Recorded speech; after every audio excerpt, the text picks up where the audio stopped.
Welcome to that spiritual, actual, factual answers to questions you're asking. You find them inside you, recite you, reciting the records of cash. We laughing, we drafting the passion to vary. It's time for that comedy, dramedy, all of the fanciest, catchiest acronyms. Listeners, listen, we traveling. Conscious is always unraveling. The reading you're having is mapping you back to your natural habitat. Abracadabra, it's magicless, passing it. To top it off, the host, all the classiest. Now, what were you asking for? All of the answers? What? All the answers.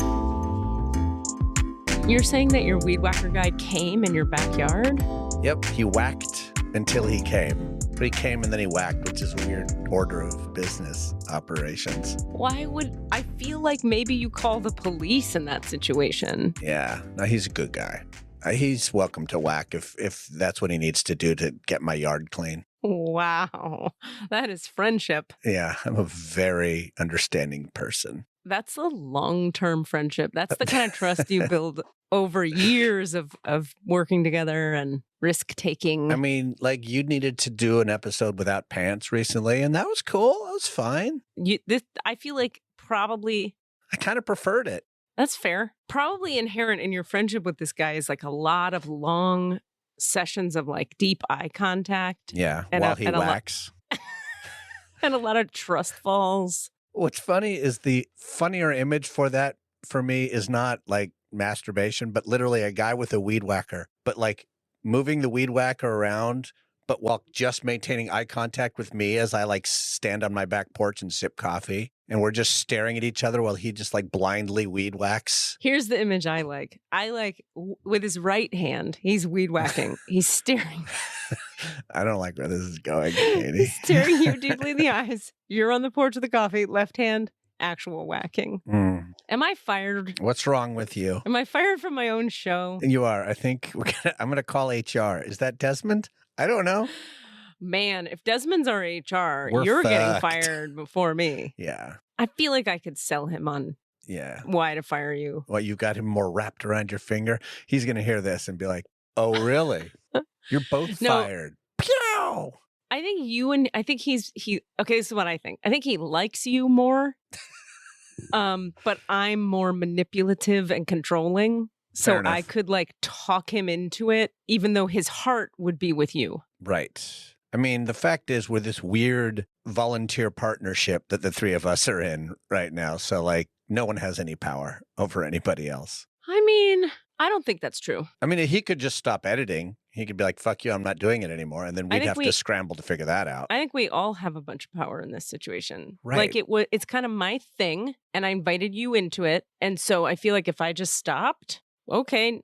Yeah, I wouldn't have this podcast for sure. You'd do something else. And the same. I think you have the most power. Well, but wait, because even though it's like my idea and I built it, without you, it's a whole other show. Now I got to find some co-host that people like. And now I got to, what is it now? It's like a whole other thing. If I have to, then it's just you being spiritual. Like, who wants that? Well, that's just me being terrible and spiritual. And then no one there to like put any brakes on it or buffer it or give it context. Yeah, no white guy to put me in my place. Right, exactly. Because everyone needs a white guy to put them in their place.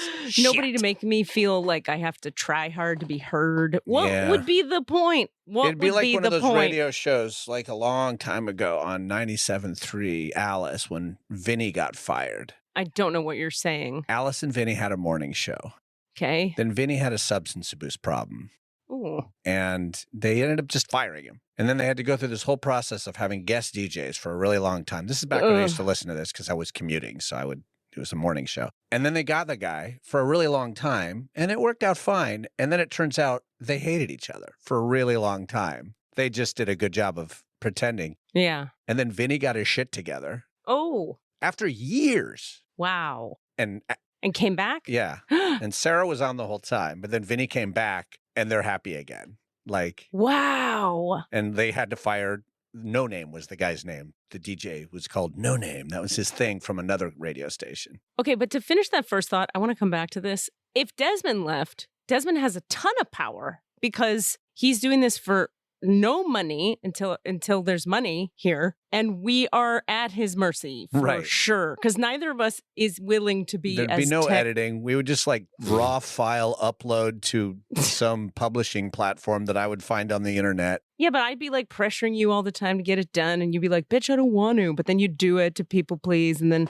we'd hate each other more, and then it'd just be terrible. Good. More? That's interesting. Okay, you know what that's about? Let's get into this. I realized the other day. I hate you a little bit is what you're about to get into? No, the opposite. Okay. Is I realized the other day, I've been doing, I want to let the listener all the way in. To your butthole. There, I said it. Thank you for being me. I recently have been doing a bunch of EFT tapping. Okay. Of a particular sort. There's like a new advanced dynamic way to do it that a woman I met teaches. And it has been really working and opening things. And how do I say? It's like it's gotten me in touch with some like physical body, meridian, heart, emotional, body emotions stuff that in a way, okay, it's sort of like another layer of something I need to deal with. And I'm doing all the tapping around my relationship with food and body image.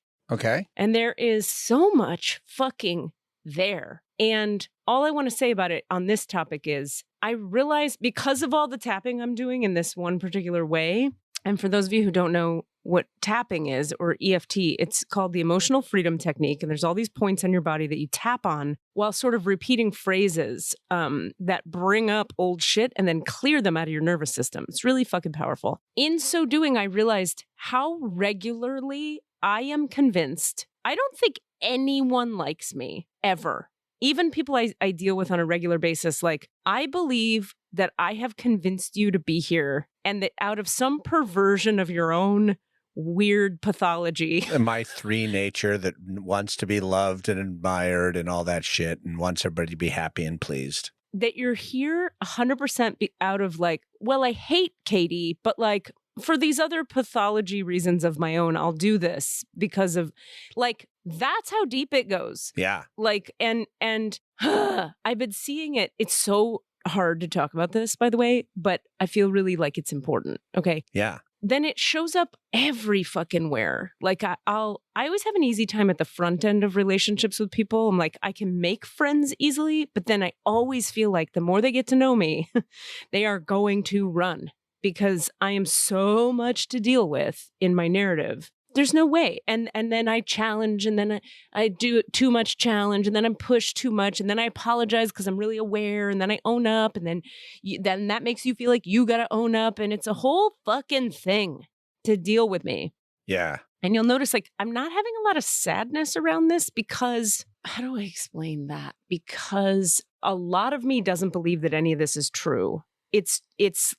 There's almost like one layer of my consciousness that's still holding on to this narrative. Do you know what I mean? Oh, I know exactly what you mean. Yeah. Whereas like, I don't know, 60, 70% of me is like, I love Cassidy. We have a long-term friendship. He's great. We're good friends. I can trust him. I can fuck up and I can apologize and I can be real and we can be intimate and he'll still be my friend. But a lot of me, like that other 30, 40% is like, nah, any second he's out of here. Right. He's just going to be gone. Well, that just begs that question of how this is just it's so weirdly that this is so right on a conversation I've been having over the last week about like things that we know aren't true. I know that's not true.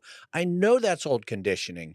I know that's past trauma. I know it. And I'm pointing to my temple as I say that. But boy, do I fucking believe it. Mm-hmm. Also, at the same time that I 100% am certain and I know it is a lie. Yeah. I know it is it. But boy, do I believe it. And so like where that's, I think, where, even talk therapy doesn't get at because talk therapy. It's in the mind pretty much. It's in the mind, and, you can add a layer of like some talk therapists do some somatic work, good bridge into then the body. Because sometimes we hold it in our body, and that's a way to access our emotions or our deeper spiritual places. That's why I like the EFT. Is the EFT brings it up fast. Yeah, it's not cognitive. It's all everywhere. It's cognitive and Right. It's cognitive and somatic and heart and spirit. It's everything. Well, and that brings us to again, we've talked about it in the past, neurofeedback stuff. Yeah. Like it's like we need at least an additional pathway that is not just words brain, that is not just conscious word brain stuff. That's one part of the thing, but that's knowing. That's like, I know that's not true. Yep. But somewhere in there, whether it's lodged in the crystal shard of the soul, yep, whether it's lodged in the neural pathways, which are just another way of illustrating the crystal shard of the soul, a phrase I just made up, whether it's in the muscles, because that's where I'm holding the trauma, but there's some other thing that is probably all versions of spirit, soul, self that aren't conscious brain. I love it. You know, what's interesting you say this is because Steve, who we had on the podcast last week, I by the way, or maybe that was this week. What is time? That was 2 days ago, and they haven't heard it yet, but they will have by the time they hear this. So yeah, I'm an idiot. Right. Time is weird when you tape stuff ahead of time. So Steve, who was on the podcast, I skipped around my house after that. I loved that episode so much because Steve's being is so light, and getting to be with his being was just like a supercharged battery for all your... Did you really skip around the house? Because I love that image. Oh my God, I skipped. I'm giddy with that thought. Oh, really? Yeah. Oh, it made my goddamn day. That's awesome. And it made my week. Anyway, the next day, which was yesterday, Steve is also in my writing class, and Steve is writing a chapter right now in the book that we talked about in the podcast episode, where he calls what you're describing right there, he calls it the more, THEMORE, the more. So there's the mind and science, and then there's everything else, which he calls the more. There's more. Yeah. And so if you can tap into the more in your own, my personal experience is that the more is everything. Like whether that's like somatically held beliefs like I'm getting into right now, or the spirit or the heart or I don't know how you'd actually change things without going into the more. Yeah. I don't know how you do it. I don't know. I wonder if there are people who do. I don't actually know that I believe anymore that you can without going into the more, whatever that looks like for you. Yeah. Anywho, so just to share another like wacky one that's come up lately since all this EFT tapping. I'll give you an example. The listeners can't see this, but I'm wearing these earrings that my friend Maggie Emerson, who was on the podcast a bunch of weeks ago, made with her freaking hands. And they're these long white beads that are on a golden circle, and they're very feminine, I feel like, and very, very like I should have feathers in my hair with these. I feel like a little bit. Right. They have a flow to them and kind of they're kind of feminine and right, flowy and right. I don't know. You would definitely buy them at like a new age craft fair for sure. 100,000,000%. They're very nice. I like them. Thanks. Be clear. I think they're really cool. But they're almost like a fringe curtain off of a hoop. That's a very good way to describe them. So whenever I catch myself in the mirror with these on, I have the experience of going, nobody is believing you, Katie. You are Wow. not pulling this off. And guess what I think there's... Someone's got imposter syndrome hard. Oh, big time. Friends imposter syndrome, fashion imposter syndrome. But wait, I'm going to get to the specifics. What I think I'm not pulling off, this is dark, is people believing I'm a female person. Like I see these earrings on my face and I go, oh, that's charming. Oh, I'm a girl. Huh. Well, because here's what it is. I have judgment and shame, which will, by the time I'm done tapping all this away, will be totally gone. On some subtle level, again, 60% of me, not on board with this. Some other 40% still holding this somewhere. That I am this like masculine, A, I'm super masculine, and B, that's bad. There's some kind of shamey judgment around like how masculine my energy is. And I do have a lot of masculine energy, but I also have a lot of lady energy. You have a lot of very feminine energy in my perception. Ugh. And yes, you do have a lot of very, what one might call masculine energy. You're pretty yin-yanged out there. Oh, well, I appreciate that because I have a hard time seeing when I look in the mirror. I feel inside quite yin, quite feminine. But when I look in the mirror, all I see is this like brutish, like rugby player wearing girl earrings to be like, look, world, I'm a female I identify as female. Like it feels like a joke.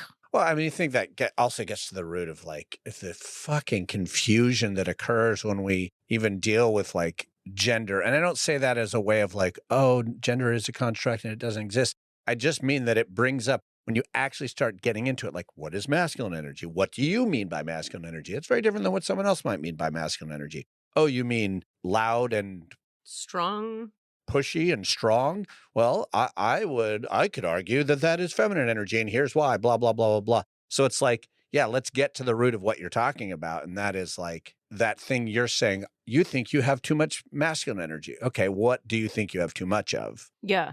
And maybe it isn't too much. It just doesn't fit. Right. Doesn't fit those earrings, literally. That's the, like, maybe that energy doesn't match somebody's construct of those earrings. Well, clearly what we're naming here is I have several constructs that are bumping up against one another. Yeah. One is like masculine, feminine. One is like pretty, not pretty, whatever that is. One is soft, one is hard. Soft, hard, direct, receptive, active, receptive, direct, evasive, all that, those polarities, right? Yeah. And so it's like when I feel into myself on the soul level, like on the Akashic Records level, all I am is the realm of unity and oneness. None of it is happening. But but in the physical form, in the 3D me, there are places where that's still happening. Like when I come like fully into my body and I go like, what's happening in my arms? Oh, I'm looking in the mirror and seeing a dude with earrings on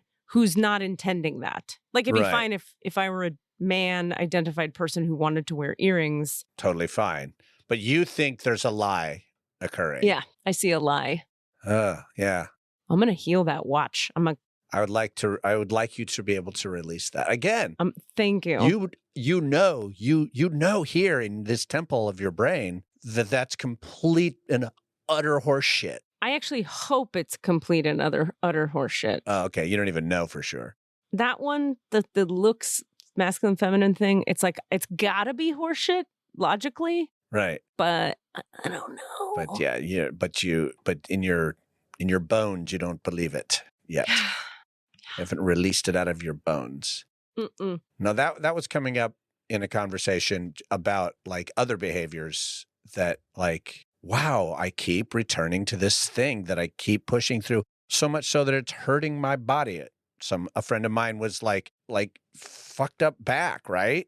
And like, but was pushing through to work because I said I would work. Mm-hmm. And I owe it to this job to keep working through pain, and anybody who doesn't work through pain is weak. And boy, do we know that that's horse shit. Like, of course we know that, but you're still continuing to injure your body because of something that exists underneath your knowledge. Some old unconscious programming. Some old deep programming that even the brain is saying, stop, stop, stop. You're like, but I can't stop. I can't stop. I can't stop. Right. Or like the like healer version of it would be like, I can coach people out of that shit, no problem. And I can bring divine light through for people on their that. But on my own that's where it's healer, heal thyself. And I got to get with my people who help me with things. But it's, I want to say this for the people who do energy work or healing work or therapy out there. And we all know this, but like, I just want to say it again. Nobody's perfect. And just because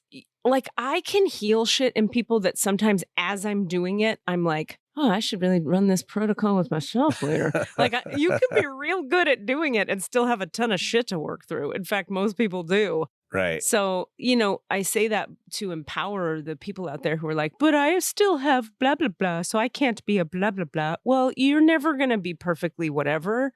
And if you have a gift to do something, you don't have to wait until you're perfectly whole and perfectly complete to start helping people. Because there's plenty of people behind you, quote, quote, on the road of wellness who need exactly what you have. And we're all growing and changing all the time. Yeah. So don't give up on yourself. Oh.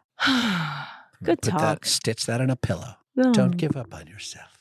Oh my God. How have you been doing feet first gigs this week? No, this week I've been teaching our robot overlords to recognize human speech. Oh, right. Which is fun. Super chill. But you still won't tell us who that's for. Not going to do it. Are you just being that guy? No, I just don't want to fuck up a good gig, frankly. Fair enough. You know what I mean? not going to bite the hand that feeds me. And there's still more of it to come. And it's paying a third of my fucking yearly salary at this point. Rock on. I mean, maybe not that much. Here's my thing. Why I'm so curious, actually, is because I don't actually understand what you're doing. Yeah. And I want to, if you told me, you don't have I'll to. explain it to you offline just because it's too specific for me to get into without getting into it. Yeah. But we can do it. It'll be interesting. That's fine. We were just joking about, we'll circle back to that offline. Oh, that's funny. Just yesterday. Like, what a horseshit thing that is to say. You know what that is? We're not going to talk about this. We'll circle back to this offline. It's also subtext for, I don't want these other fuckers to hear this. Right. Well, which is the truth in this case. Right. 100%. For sure. 100%. I'm 1,000,000%. Yeah. Can I say I had a big accomplishment? Can I share an accomplishment? I would love to hear it. So, the short version is I had to submit a comedy song, a sad song, or like a contrasting song to a comedy song, and a monologue, 3 videos for an audition where I know the director and I know the space, the producing body a little bit, and it brought up a lot of stuff for me. It made me feel like, because as I've been sharing on here and with you, I'm like easing my way back into like auditioning for stuff, and maybe I'll put a show together because I just like had to get away. And like I find myself, and I'm in fucking New York where shit is like fancy, you know? So all the like stuff about like, would they cast me? Am I castable? Am I too old? Did I wait too long? All that comes up, right? And so I just really want to high five myself publicly. And you know what else it is? I want to admit to people, because a lot of people have projected onto me that I'm like, and I can present this way too, where I'm like, yeah, I just like submitted it, whatever. Then I got it. And then I was just doing the play.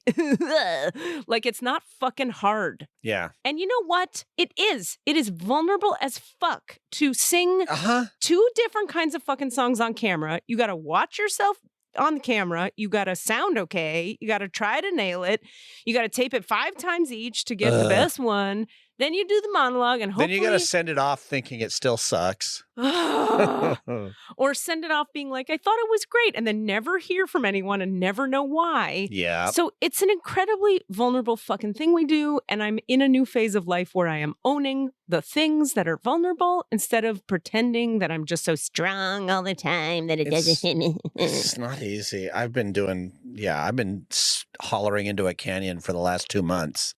Have you? Yeah, just it's like, I think we called an episode Peeing into a Canyon because we talked about this, but like that idea of just like throwing it out there, hey, echo, echo, echo, and putting in the work and knowing that you have something to offer, but also feeling like, so who the fuck am I to have anything to offer? Or like you can have a ton to offer and still it not go your way. Yeah. And that's the cruelty of this fucking life. That just reminded me, and I looked it up while you were talking, and I was still listening. Just want you to know. But I saw your eyes. I was like, well, he's either praying to Jesus. He's looking up at the ceiling. I'm thinking about a thing that you reminded me of, and it was just a post from a fellow actor who we know, Andrew Perez, who was one of the FBI guys on one of our favorite plays together, who I really like. He's one of those people. There's a few people who are like on Facebook that I'm grateful that they are on Facebook because they write shit that makes me go, thank you. I would like to hear that. I need to hear that. I'm trying to be one of those people. So I'm really glad to hear that some people have that impact on people. Yeah. Because it's like, okay. Yeah. And he just said this. I'm going to read it. Andrew Perez. We should get him on the podcast. Yeah. Fellow actors, I bring you solidarity. Last week, on a veil for a commercial, which means he got held and maybe is getting a national commercial, a request from a casting office for a self-tape for a potential Broadway run. So, hey, doing the shit. I'm on hold, whoop-de-whoop. And then this week, nada. And getting my car towed to the shop for a broken fan. I love him. Like, it's a strange business we've chosen. It's always has been. It's never easy. It's always necessary. So we keep at it. Even early humans told stories around the fire. So we keep at it. And wish me an inexpensive day at the auto shop. But it's like that thing. And he just says it. Just like, look, fucking awesome shit. But also, my car's broken and I can't pay the rent. And also, like, can I just add, first of all, you fucking go, Andrew Perez. You fucking ninja go. Oh, he's this awesome physical theater, fucking fight choreographer who advocates for people in a deep, hardcore, I will take Brooke no bullshit way. Yeah. Anyway. No, yeah, he's such a gem. What was I going to say? Oh, I was just going to add, like, you can even have a worse week than that where it'll go, that's not worse, I shouldn't compare, but like a differently bad week where it's like on a veil for this, which means like I'm probably almost maybe have it. Maybe going to book a big national commercial, which will help pay the rent for the next year. Oh my God. And the Broadway thing, being considered for Broadway, and a casting director messages you, we want you for this thing, and then let's say you got 5 things. You are on top of the world, and then none of them come through in the end. Yeah. And then the next day, you are on the bottom of the world. Yeah. So it's the most roller coastery, uppy downy shebang bang you can be a part of. Shibuya. Our friend is here. Let's let her in. Let's let her in. And I don't know anything about her. So it's going to happen in real time. I will help you. We will converse. I've been holding my dog's head in my hand this entire time. I thought you should know. Oh. She's to the right. Are you just cupping it? Yep. On top or underneath? Underneath. Ah, yes. Like a sack. Just like a sack. Hello, Emily. Hi, Emily. Hey, how are you? Really good. How are you? I'm good. You're sitting in front of one of my favorite walls in your apartment. I know. I decided to change it up today. Did you paint that? Yes, it took me 5 years. No, no, it's a mural. So it came in 6 different sections. Cool. Wallpaper mural. Yeah, I love it. And Emily Emily, for the listener and for Cassidy, we live in the same building in Beacon, New York, and she lives at the other end of the same hall that I'm on. And her apartment she's made 2 stunning, bold, ballsy wallpaper choices. And that's one of them. The other one is it's your office, right? The other one is my office with peacocks, green peacocks. It's a full wall of green peacocks. I'm very impressed with this wallpaper choice. Good for you. Fuck yeah. Like, claim that space. Yeah, definitely. Exactly. So Cassidy was just saying, hey, so who is this Emily person? And I was like, we're going to have Emily tell us about this Emily person. And I'm going to say a few things, and then I'd love to hear you say it better. As far as I know, Emily does a bunch of marketing work. She's like a pro marketer for companies and humans. You'll say more about that. And is a deep spiritualist in her private life and personal life, and is leaning in the direction of spiritual coaching, energy work with humans in the sometime near future. And she, in my perspective of Emily, this is a woman I met on the roof of my building because we have this beautiful rooftop garden. And Emily is one of the people who actively pursues enjoying the gift of this roof to the degree that I feel like I do. I go up there every day and just go like, oh my God, it's so pretty. I'm so happy to be here. It's so pretty. And Emily goes there like that too. And we both kind of marvel about how few people really get up there crying with glee, and we can't understand it. So we become buddies in the building. I adore her very, very much. She's helped me when I had the hives, this fucking situation, which you all heard about. Good for you. Someone Oh needed my to. God. Jesus Christ. Had my back, helped me out. And just is a general all around wonderful lady. Does that hit it at all, Emily? How would you frame yeah. I think that was perfect. Yes.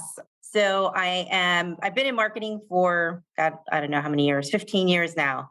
Traditional marketing, now really focusing on digital marketing. I love it because it allows me to be creative, and I work with businesses all over the world, actually helping implement marketing strategies, and spiritualist as well. Like, I've always had a very strong sense of faith growing up, and really just exploring what does spirituality mean to me through the spectrum, right? And then, so lately I've just had a calling I feel like I've always had a gift to work with energy.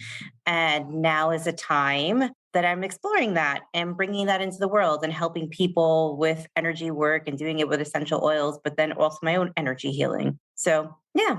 Yeah. And how did you find your way into that work? Everybody has their own origin story about how they find their way into energy work. What was the path for you? I think it's many, many points. But the first time I experienced like real energy healing was with my grandfather. He was really religious, and I used to get really bad migraines and nothing could help them. And one time, I think when I was maybe like 11 or something, I had the worst migraine. Nothing was working. And he's like, I'm going to pray for you. And he put his hands on me and he prayed. And literally within like a couple of minutes, my headache was gone. So I was like, whoa. And Whoa. yeah, I'm like, what just happened? And it always stuck with me. And then, I mean, years later, I suffered from chronic migraine. And I was like, there must be a different way to heal. And then I just really started looking at different holistic modalities to help me heal. And yeah, energy work was one of the things. I mean, I was lucky, I was fortunate enough. I think when you're in that realm of exploration and curiosity and energy, people just start coming into your life. So I think I was open to it, and like the right people just started coming into my life. So at the time, one of my girlfriends was a chiropractor, and she also did like energetic work and like non-traditional stuff. And then I was like, oh, there's really something to this. So then I just kept on exploring more and more. How cool. Yeah. So what's your experience with like mediumship, psychicness, otherworldly abilities? I mean, our listeners know all about my ability. We want to know about what happens for you? What's your experience with that whole piece of this pie? You know, from when I was young, I felt like I could see things, like I could see spirit. And it seemed weird to me at the time, unexplainable. So I kind of pushed that away. And then I think lately I've just kind of been accepting it more and more. So I can kind of see and hear things. It's just like a message will come to me. If I'm around someone and they need something, I can just kind of hear it. If somebody is kind of like in my circle, feels something or needs something, I can kind of just feel it in my heart. And I'm like, oh, I need to reach out to this person. Then and just also in general, I think as I've gotten older, I've accepted it more because I've gone to seek professionals. I've gone to see spiritualists or energy workers who really know their craft, right? And so I get to talk to them and understand, okay, like this is what's happening, or this is what I can do to kind of hone in on what's going on. And so what's an example for you of lately, like a message that's come or an awareness you've had magically through the heart? Tell us a story. So, I mean, it's actually funny. The last 2 times I went to get a facial. So it's usually when I'm super relaxed lately that messages can come through because my busy mind of multiple worlds and juggling multiple things, right? So I was getting a facial, and all of a sudden I felt like the presence of a man in the room. And I was just like, okay, whatever. And I didn't want to say anything. And then the presence kept on getting larger and larger, and it just kept on seeing roses, roses, roses, roses. So then I looked at my esthetician and I said, I know this is weird. I don't know you. I said, but do you have an experience with roses? Like, what does roses mean to me? And she just starts bawling, crying. She was like, my husband passed away recently, and he always used to give me roses like on big occasions. And it was like their 1-year anniversary coming up. And then I still feel it. Like I was like, wow, okay. Yeah. And so like just those messages, it was just an affirmation that like he was there with her and she didn't know that. And I was like, okay, so just letting you know, he's always there with you. He's supporting you, like he's cheering you on, and you can talk to him whenever you want. So that was pretty cool. That's amazing. That's wild. What do you see the future for you working with people? Like how does it look when you see it, when you think about like what you want to do with people? What does that look like? Or is that still forming? Or I think it's still forming, but definitely, how does it look? What does it look like? I'm big into essential oils. We talk about essential oils. So I think for me, it's about using essential oils and I really love to help people tap into like their own authenticity and their own truth. And it's really difficult sometimes for people to get to that truth. And usually I know it. And I try not I don't think it's for me to tell people like, this is what's going on in your life and this is what you should focus on. I like to have it come organically, but I think for me, it's helping people to understand their truth through energy work, through essential oils, and being comfortable with it, because sometimes your truth is very scary for people. I've had a lot of situations where they come to this reckoning where they're like, wow, this is a part of me. Like, this is what I really want. And I'm so scared to tell other people. And then I just help them navigate that. Yeah. Rock and roll. Yeah. Sounds like energy work, girl. Sounds like healership. It's fun for me because I guess I could say like working 15 years doing this with people and then surrounding myself with like, I've got a lot of healer friends. There's a way that it becomes like anything you do over a long time, you get like, yeah. I talked to that guy's dead cousin and I healed that lady's cancer. That's fine. Yes, she doesn't hate her mom anymore. You get really like, I can get really over it only because of, frankly, for me, the way things work in my reality is like when I'm doing too much of one thing, I start to resent that thing. So I always have to have creative projects going and healer stuff. Because if it's all healing, I start to hate it. And if it's all creative, I start to get exhausted. Yeah. So they've always like supported one another. And through COVID time and just with my own journey and what I've needed to step away from, we were talking about this before you came on, I've been way heavy on the healer side for a couple years now and just getting really like, if you go to your, tax job every day or your marketing work every day, there's a point at which you go, people meet my dog and they go, she's the cutest thing you've ever seen. And I'm like, yeah, she's great. She's also a pain in the ass. Like you don't hang out with her all day. And actually, I don't feel that way because I love her so much. She's not a pain in the ass. That was a bad example. But you know what I'm saying? Like somebody goes like, you're great. You look at your purse and you're like, this thing breaks all the time. So like hearing someone like, I'm going to step into this thing and the magic and the wonder of the thing. And I feel bad sometimes when you and I talk on the roof because I'm like, yeah, the thing is great. I'm exhausted from the thing. Good luck with your thing.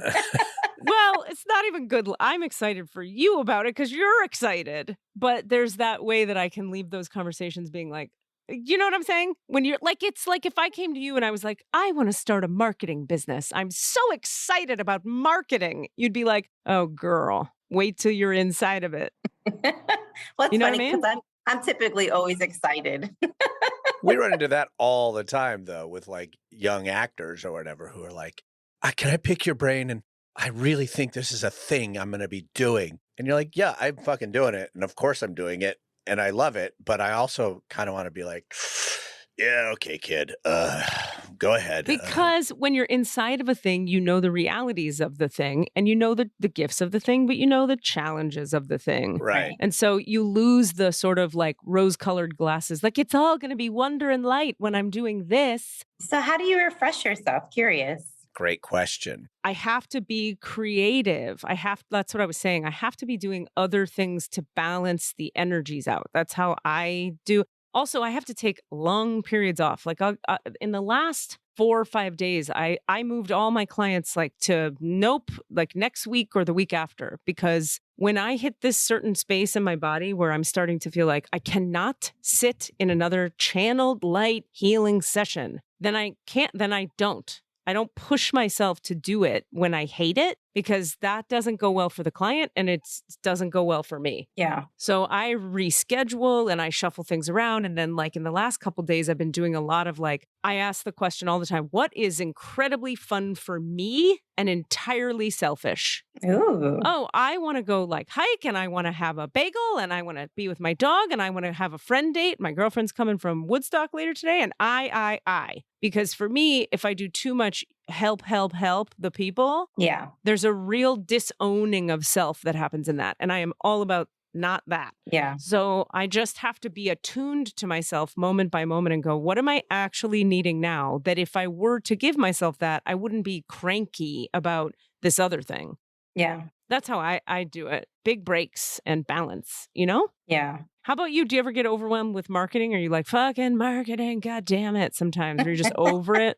I think that's just a way of life. I myself need multiple ways to keep me excited and to keep me balanced. So I make sure that my friends, I get a different stimulus from all like the people in my life. Like I have my hiker friends, I have my bougie friends, right? I have my spiritualist friends, right? So, and I also like to do a lot of different things that keep me in the, I'm going to say the unknown, but like I do that so I can stay in a space of being present. So that's helps me. So do you ever get like with marketing or not?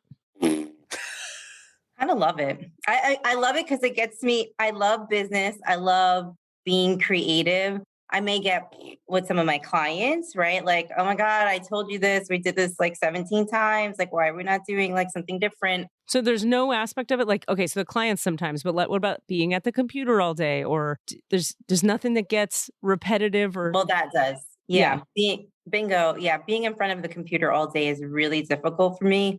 Also to feel like from like the spiritual side, I don't know, something about the computer just like doesn't allow me to be in that space all the time. So yeah, Yeah. that gets taxing, but I make sure I take breaks. Like I make sure I go upstairs, I make sure I go for walks. Yeah. And like you said, I make time for me. That's it. I have a question for both of you because you both just brought something up. Yes, sir. I know that, Katie, you do most of your work, as it were, over some form of electronic medium, whether over the phone or over Zoom and that actually, I've heard you express, you almost prefer that. Like you don't require physical presence to connect to the bridge between you and your client. You don't need their presence.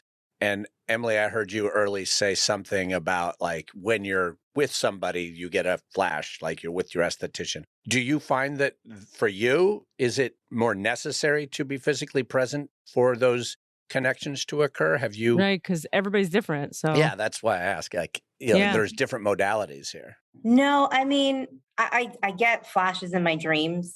But like about someone else or on someone else's behalf? About someone else. Yeah, I do get flash. Like I remember before 9/11, I got a flash of something happening. And I like sometimes wake up thinking of people. Like my one time I was thinking of my girlfriend who I never really even see. And I was like, oh my goodness. I was like, I don't know what's going on, but something's going on with one of your kids. And I could just, your child was like crying hysterically in my dreams, just check up on them. And she was like, what's going on, girl? Like, how do you even know that? Because like she was literally hysterically crying yesterday. And I was like, I don't know. It just comes to me.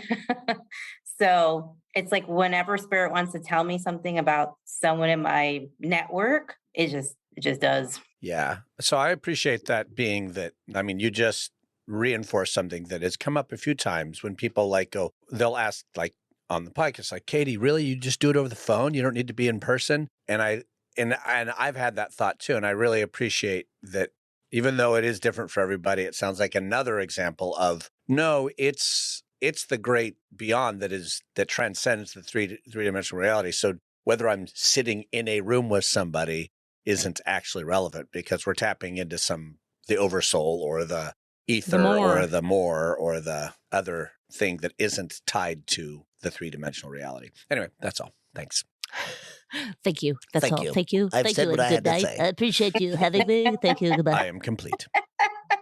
So I have another question for you, Emily, and then we should get in your records at some point if you want to do that. So there's a lot of perspectives out there in the spiritual worlds about, I like to call this the toxic positivity movement, where there's this whole like, we all know what we're talking about, where it's like, good vibes only and nobody's ever willing to have an actual feeling because we're going to stay positive all day and we can't own that we don't like this or that because everybody's afraid of their quote, quote, negative feelings. Where do you stand with all that? Like, how do you, okay, here's what I'm really asking. People often think that in order to have a magical connection with the universe where miracles happen and you're getting psychic downloads about your friend's baby and whatever else, that you have to be like up and good vibes and light and love and good and up and never own the lower self. I happen to know that that's completely false. And I know it because I had to walk through it myself. I had a lot of years ago where I was afraid. I was afraid to go into my own fears. I was afraid to own any of that shit because I thought I had so much trauma from my childhood that I thought if I went into my lower self or my fears, it would pull me back down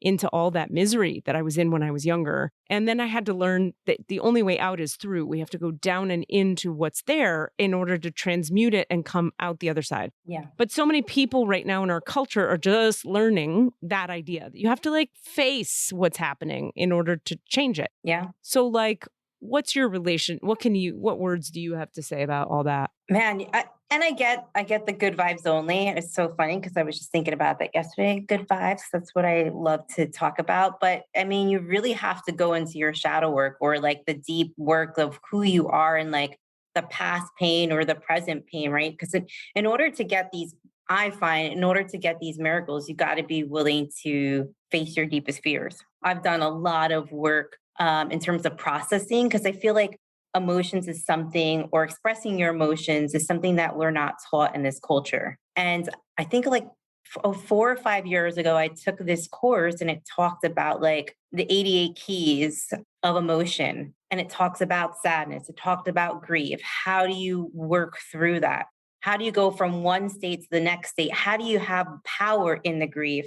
How do you have power in the sadness to really own it and say, like, I'm fucking devastated today, right? Like, I'm just so full of grief. My heart freaking hurts. And how do I move that through my body in order to get to that more enlightened space? And it's a practice. So I continue to practice that at least once a week of like really owning anger, really owning sadness, and all the emotions that come in between. So I know my ways of how I get from anger, sadness, et cetera, through to the other side. What are your ways? What do you specifically do so people can hear a different perspective?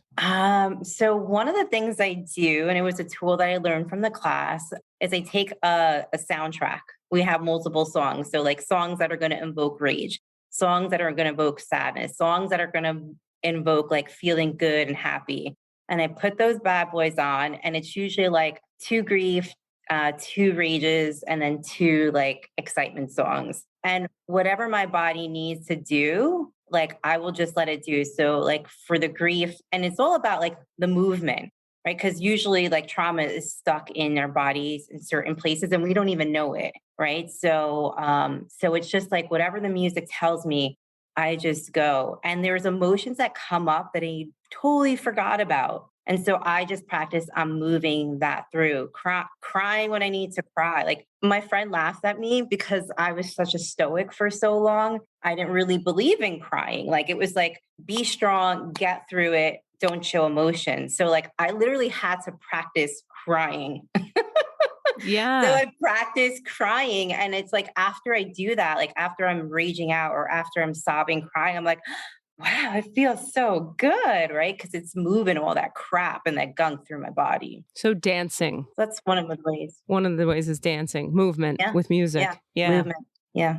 I gotcha. Other ways that you use? Other ways, I'll call a friend and we'll hold space for each other. So we'll pick a topic. We'll say, hey, for 5 minutes, like I just need to talk about this topic. No judgment from both part on whatever is said, and like spew it out. That's helpful. Yeah, because again, like there's usually an underlying or like a couple underlying things that is making you feel that way and you don't realize it.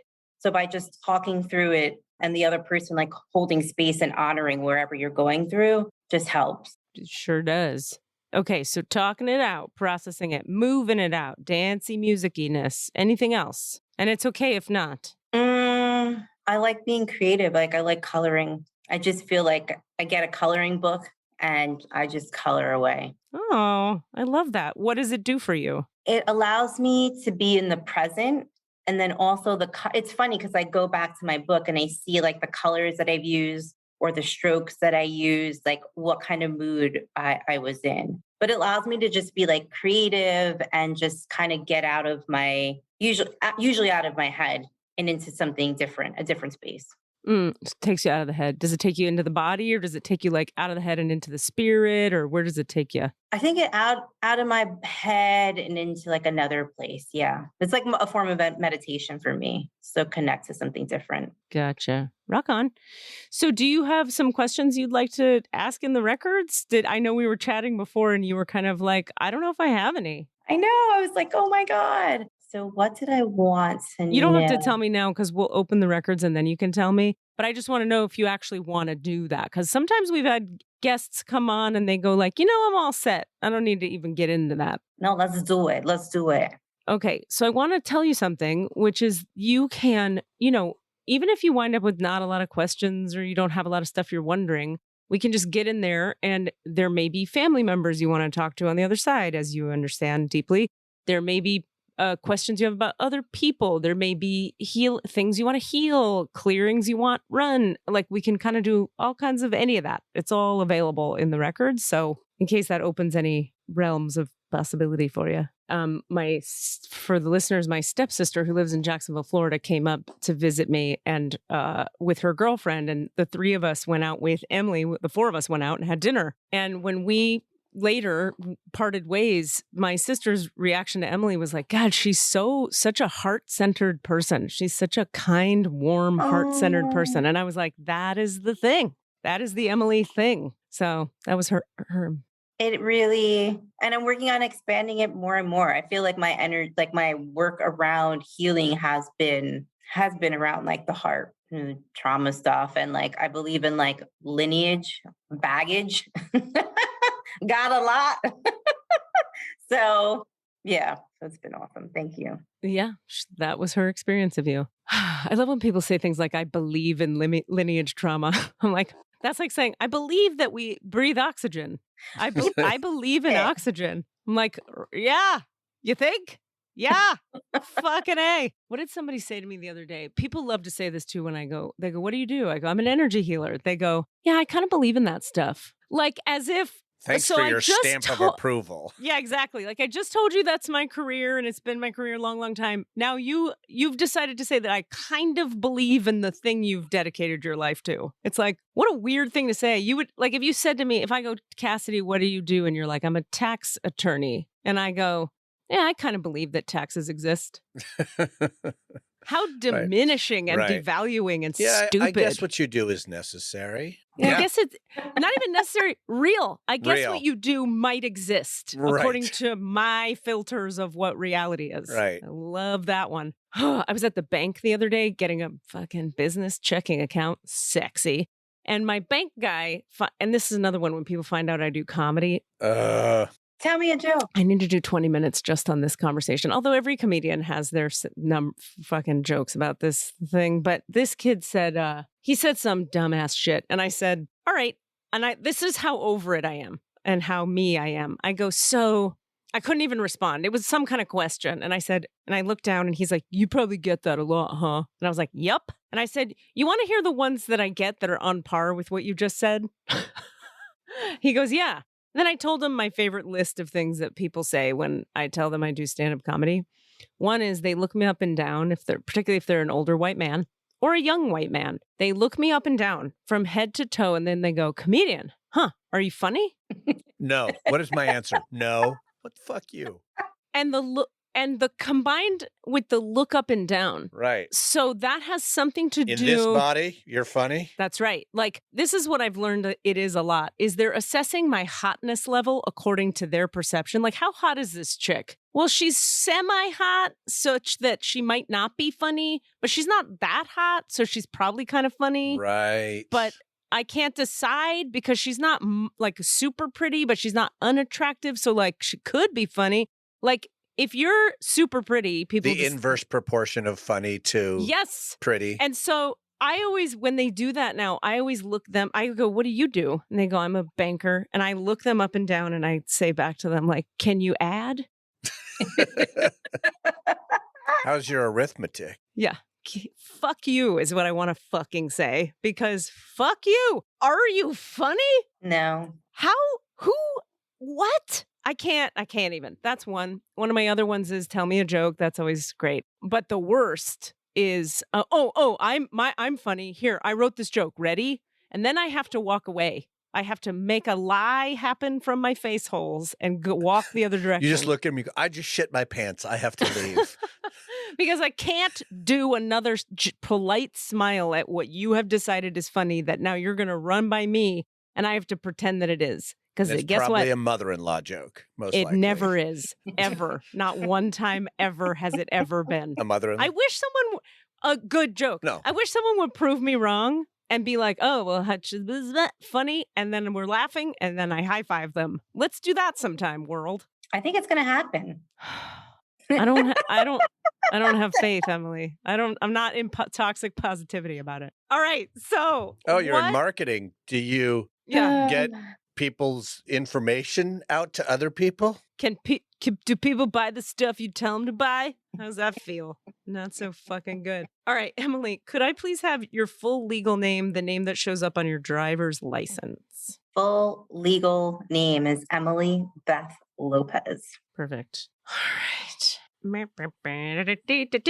I had somebody in a session the other day say like, well, what happens if we don't use my full legal name? And I was like, that's a good question. I was trained or taught that you always use the full legal name because it has to do with like birth time. And also for a while, because I'm rebellious, I was like, well, we don't need to, it doesn't have to be so technical. We don't have to use the full legal name. We'll just, what do you go by? Because people always want to do what they go by. Jenny from the sandwich shop. The problem is it doesn't read the same way. Yeah, it's very interesting. Like you would think, and I don't know. I don't have this figured out. I just know that like when I use the full legal name, it works better, and when I don't, it's fuzzier. It's more nebulous. So I'm not even actually sure what that's about. But I thought it was interesting. Yeah. Okay. Emily, hold on. Don't tell me. Beth Lopez. Here we go.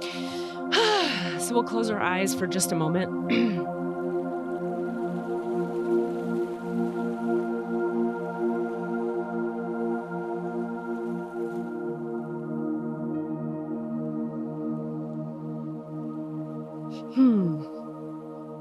And we'll just consciously together take a couple deep breaths into the low belly. Really allowing the low belly to expand as we inhale. And contract as we exhale. And this is for the purpose of just connecting to the deeper low belly self, the vulnerability, the younger parts of self, the inner reality, our real vulnerable truth.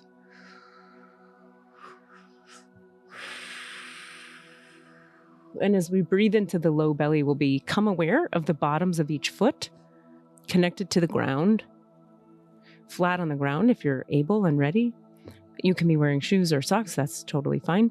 And we'll visualize at the bottom center of each foot a little spinning foot chakra, the bottom center of each foot spinning open, like a little tunnel of light or a little tornado, spinning wider and wider, opener and opener, till the entire surface area of the bottom of each foot is an open window of light, like a space, just an open space.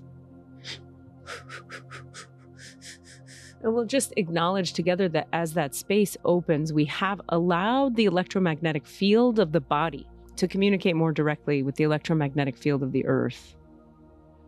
And let's just acknowledge that connection now.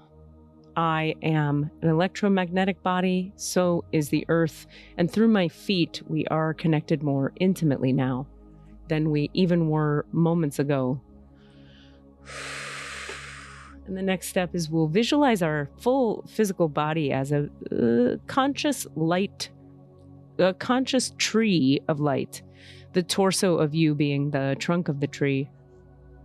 And we'll imagine now 500 energetic tree roots extending through the open window of the bottom of your left foot, hundreds of miles into the earth.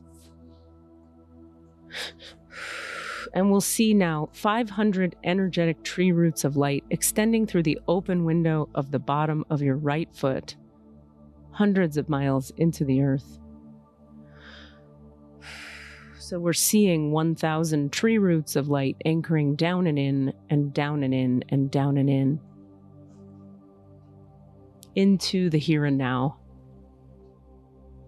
And as those roots deepen, 1,000 tree roots of light, you feel the tree trunk of light that is the tree of consciousness that you are, strengthening, standing taller, brightening. You see the branches and the leaves extending infinitely into the heavenly realms.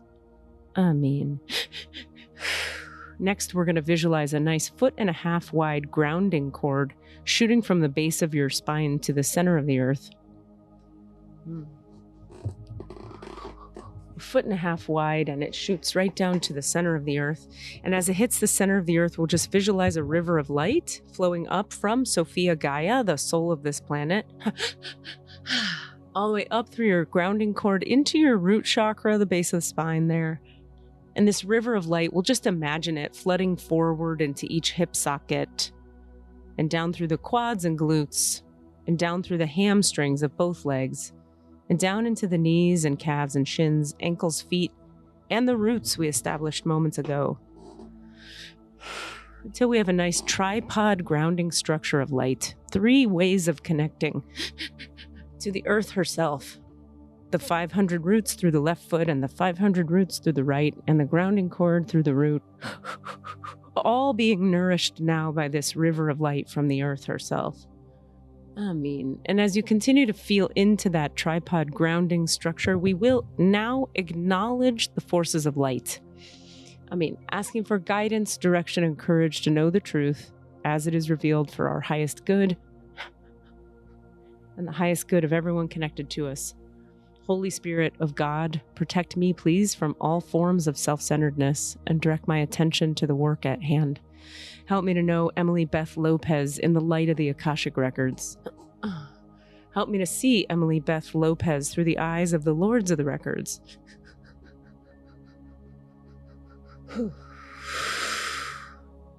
And enable me to share the wisdom and compassion that the masters, teachers, and loved ones of Emily Beth Lopez have for Emily Beth Lopez.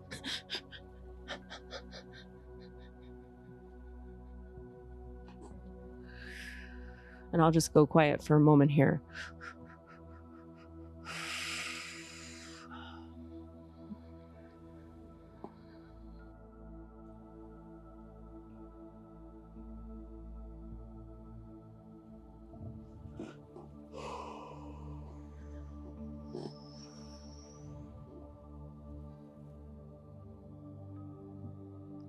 And as we access the Akashic Records of Emily Beth Lopez, I'm just asking that the Lords, Masters, and Teachers of her records, that you deepen us both into her Akashic connection. And that you take, clear, release, uncreate, and destroy anything and everything that would stand in the way in my field or hers of her hearing what she needs to hear today, clearing what she'd like to clear today, releasing, unlocking, or knowing what is in the highest good for her to release, unlock, or know. Anything in the way of all of that in my field or hers, we ask that you clear it now.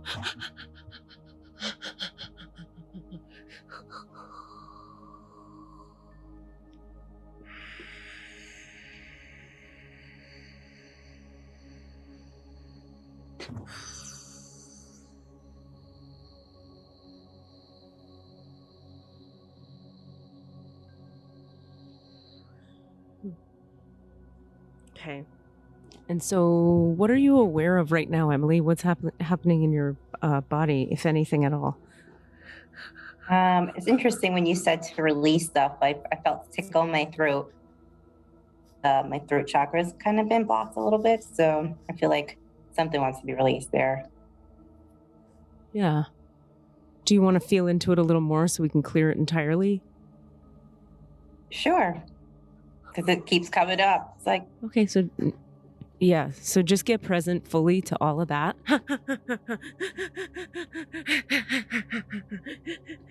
Allah. Allah, Allah, Allah, Allah, Allah, Allah, Allah, Allah, Allah. Ashhadu an la ilaha illallah. Ashhadu anna Muhammad abduhu wa rasulullah.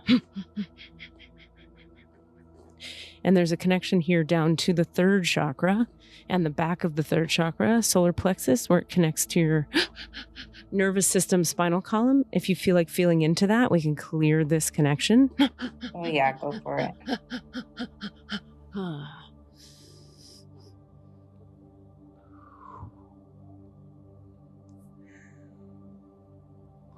And then feeling down below that, the third chakra's connection down to the second, Allah, through the spinal column, feeling into that, and then that connection down to the first. Just being aware in that area for just a moment.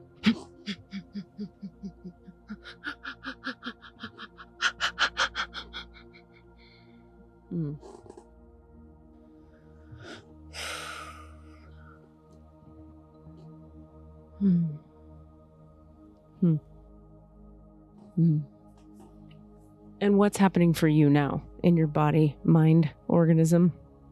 I kind of just feel light, peaceful. Cool. And what's happening in the throat now? I want to say nothing. Like Great. I feel like the tickle or whatever, like that was coming up feels good. Great, great, great. So that was just a little nugget about, speaking of lineage, that was ancestral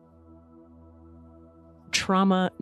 Trauma is almost too harsh of a word, like an ancestral holding pattern around the divine feminine and its mysteries, and just the places where in the karmic spiritual womb of your family lineage where it wasn't safe or okay to feel and to know through the womb space what your whole lineage has felt and known, and then been unsafe to own in their bodies and then unsafe to express through the throat. And so it was like a nice thin little line of that. It wasn't very dense or heavy. So that was fun. Well, thank you for rolling with that. So what questions, if anything at all, would you like to send through the old records here today? Well, I get this one card all the time when I do like readings for myself. It's like an ancestral card. And it's like, it's almost like they're sorry for something, but they're cheering me on and I need to move on. And I'm like, every time I thought that I moved past like ancestral stuff, it always comes up. So I'm like, if something I need to be cleared or whatever it is, that would be cool.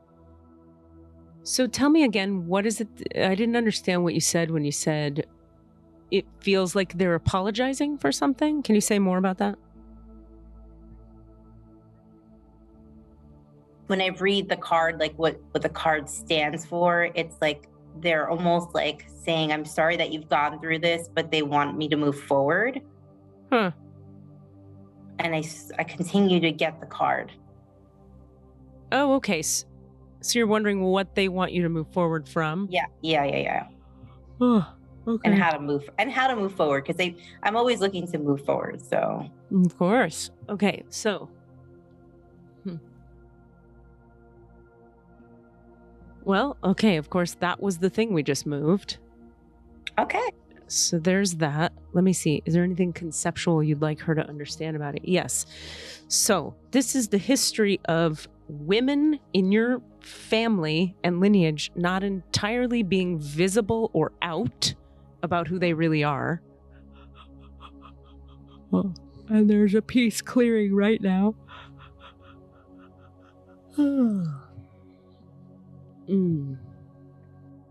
Is there past life energy to clear, karma to clear, this life trauma to clear? Okay, so we're asking now, Allah, all of the this life fear, trauma, anxiety from this family, Emily's family in this time and space. That keeps her stuck in any way and not moving forward in any way, even if it might be a small way.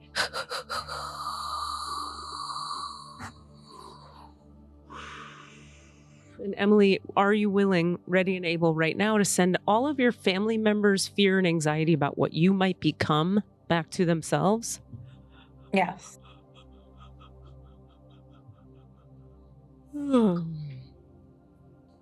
Okay, and are you ready to cut the cords between yourself and anyone in your family who might be holding you back from becoming all that you can become in this realm? Yes.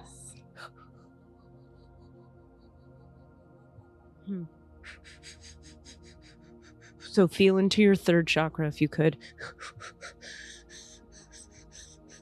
And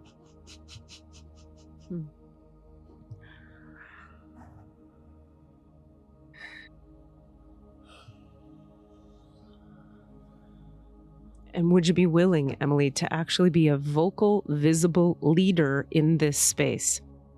Yes. No longer hiding. Yes. No longer small. No longer appeasing the egos and the comfort of the family and the friends and the culture. Yes.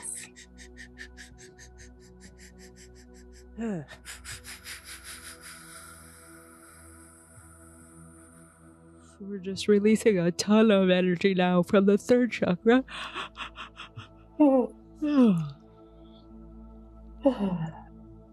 Yeah. And this is just all those ways that, like, as such a loving person, you've been really connected to, identified with, attached to the family, the lineage, the family. And this is Spirit saying, look, you get to love and adore your family, and you get to be the boss of this area of life. Like, you get to own what you know. You get to release entirely. You know how there's that part of you that goes, I want to be fully free of all of it. The fully free of all of it requires that there be a kind of death or dying to the loyalty to the family above all else. It goes like this: loyalty to spirit first, loyalty to self, loyalty to service, loyalty to family. Now, that doesn't mean you lose the family or you have to leave them entirely or anything like that. It just means who you show up as in that context is someone who is, it goes God, self, higher self, service, family. And none of that is meant to diminish the value of the family. It's the order of events. Does this make sense so far? Yep, totally makes sense. Okay.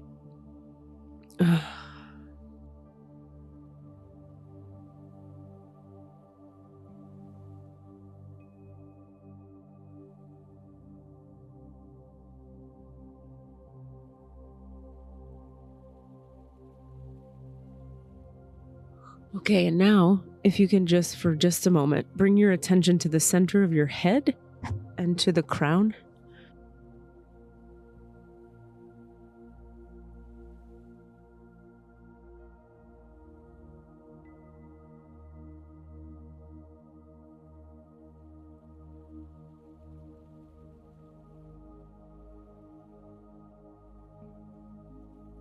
And this is they say this is a real activation, anointment.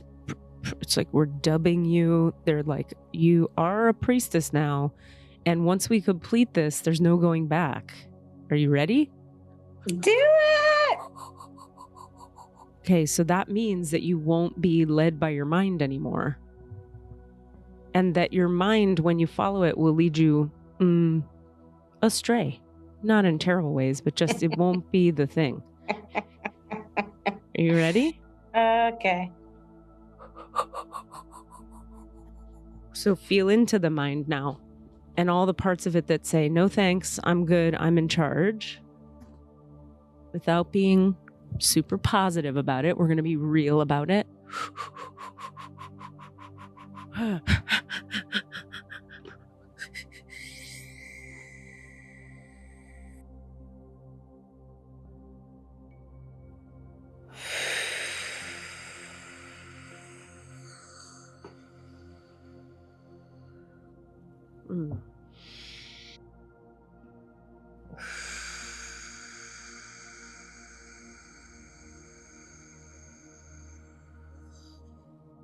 And this is the place where the mind connects down into the heart and out through the back of the heart.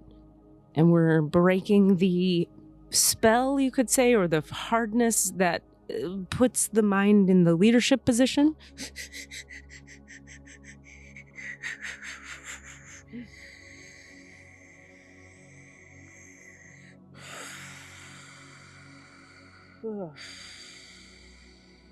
And this is the thing they say. This is that thing you've been asking for forever.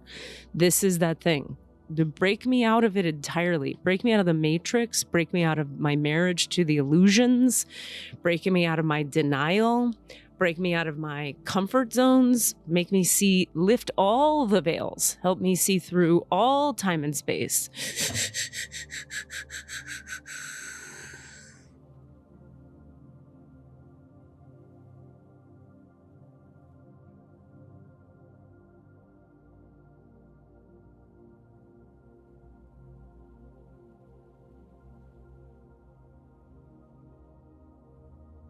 And everything you're afraid of about what this might mean.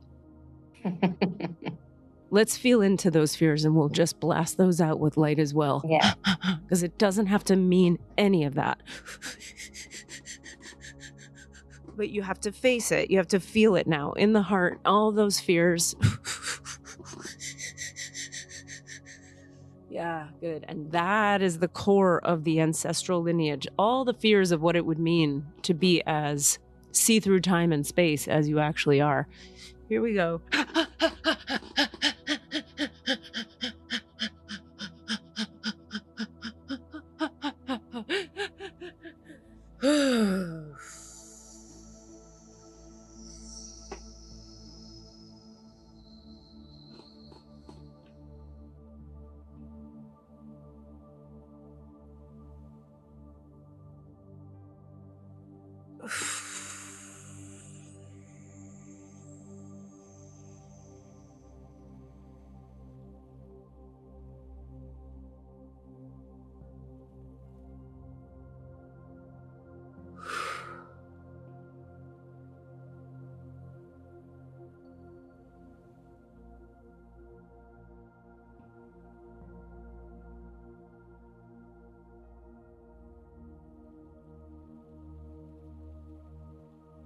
Okay, and so what's happening for you inside now, Emily?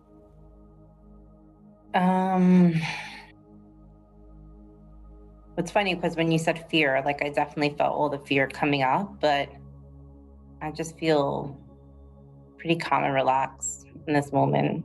And I feel a little warmer too. Okay, and so when the fear came up and then whatever happened after that, what happened to the fear? I don't know if it like disintegrated, disappeared, or just got lighter. Okay, beautiful. Yeah. Okay, 1 second. Let me see what that... Okay, and so we're asking now the Lords, Masters, and Teachers of the Records of Emily to fill in all the places and spaces that were cleared or relieved of whatever they were cleared or relieved of.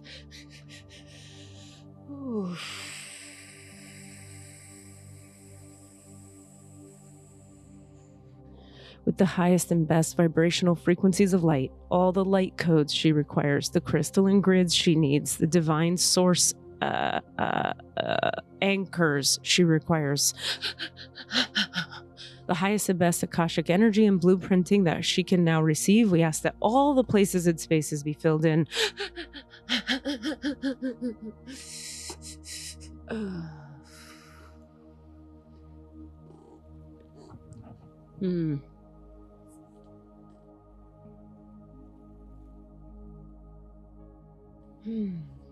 You know, they're saying there's like this acknowledgement of, they're like, you know how well loved you were? Do you know how well loved you were? Yeah. Yeah. Like, do you have any idea what a gift that is? Yeah. Yeah. I do. And so go ahead. It was just cemented like this past week. How so?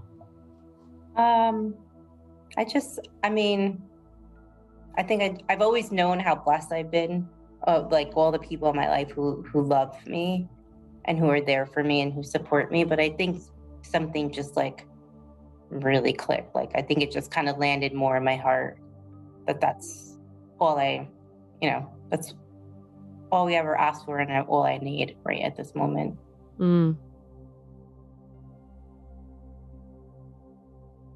Well, for whatever it's worth to you, because for whatever it's worth to you, that love of the family gave you a foundation, a foundational ability to connect to God. That plus your ancestral lineage, organic gifts. Your whole family is pretty damn gifted, aren't they? Yeah. Yeah, spiritually. And like, so, you know, there's that paradox, right? Before they were like, cool, disentangle from the family. And now they're like, your family is everything. They've laid the foundation for everything. So that's the paradox of reality, right?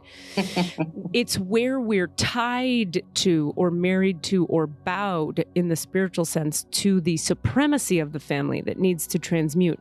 But the gifts of the family are meant to be honored and acknowledged as you already are. And so what a blessing. You know, what a blessing. They're making jokes now. They're making jokes. They're like, yeah, some of you had to go to school to learn how to have that foundational love connection. And some people get parented into having it.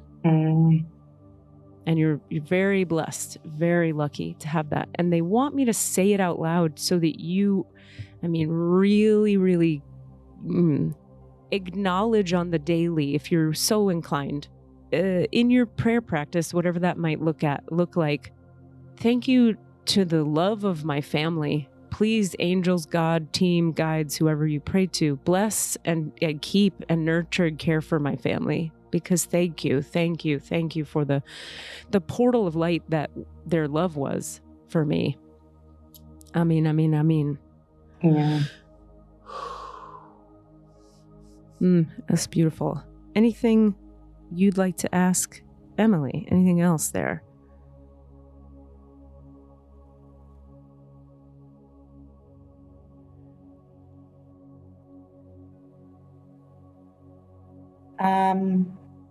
No, I think that's good. Okay. All right. Let me close the records here. So,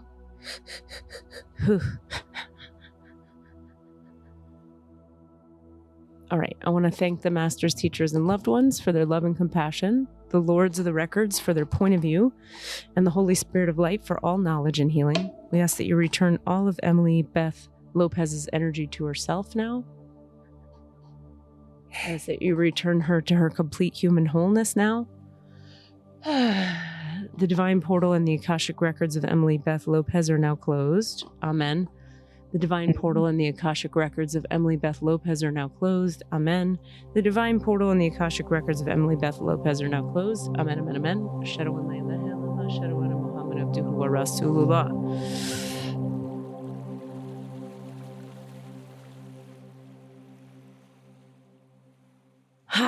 Thank you. What a treat and a delight. Thank you. Cool. That was great. Thank you. Thanks for being here. No questions, no thoughts, nothing to add? No, it was beautiful. Like I could feel the energy work, and like I was even tearing at the end because I truly am blessed, and like the foundation of love that surrounds me and I continue to get daily is like, it makes me cry. Now I'm like, now that I practice my crying, like, it's like, yeah, it's like, I got a hug from my nephew the other day. He's almost 3, and it was just pure love. Yeah. And it's just like, it's great to be reminded of that, especially when we're going through so much, like as everything in the world. Yeah, for sure. Yeah. All right. Well, thanks for joining us, Emily. Thank you. What a pleasure. See you Thank in you, the- Emily. See you in the hallway. Yes. You're right about that heart stuff. She's pure heart. You are pure heart, Emily. I feel it coming through the airwaves. Thank you. Okay. Bye, my love. Bye. Bye, Emily. Lovely. Thank you. Yeah. Nice. I'll be honest. I was like sent into my sleep realm a few times there, which happens to me sometimes when it feels very, Yeah. like when there's a lot of energy moving, Oh, cool. like it knocks me into a space, and that's all.